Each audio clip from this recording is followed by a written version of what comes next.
успешни хора, ако не са добри визионери. Да си визионер означава да имаш визия за това, което искаш да бъдеш, ти или твоята компания, в личен план или в професионален план. Когато визуализираме, ние самите преживяваме част от нещо, което толкова силно желаем и съответно то вече е на нашия път.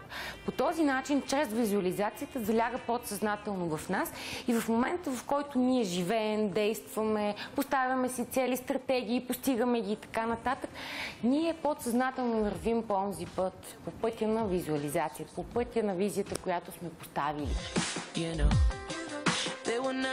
Много хора смятат, че все на тях не им върви, че живеят в неподходящата държава, че техният мениджър е некоректен, че колегите им са завистливи и прочие.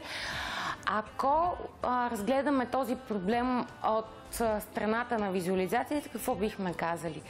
Този човек визуализира, че не го обичат хората. Този човек се визуализира, сам се поставя като неуспешен. Той се визуализира като необичан и съответно просто няма как да се случи нещо друго, след като той сам се представя по този начин, сам на себе си.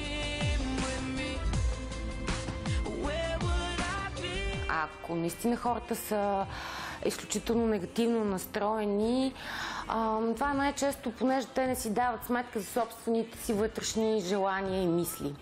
На първо място е хубаво да се попитат не какво трябва, какво искам. Аз какво обичам, как се харесвам, как се чувствам най-ценен, кой най-много ме обича. Малко нарцистични въпроси, но е добре човек да си ги зададе, преди да може да постави една бъдеща картина за себе си. Най-важното нещо в визуализацията е не да си пожелаеш, а да си го представиш. Образа. Нямаш ли го образа, не си успяла да направиш. Така като заключение бих искала да кажа, че успешен човек е само визионер, този, който умее да създава визуализация. Останалите, за съжаление, колкото и да желаят, те имат само поддържаща роля в техните филми.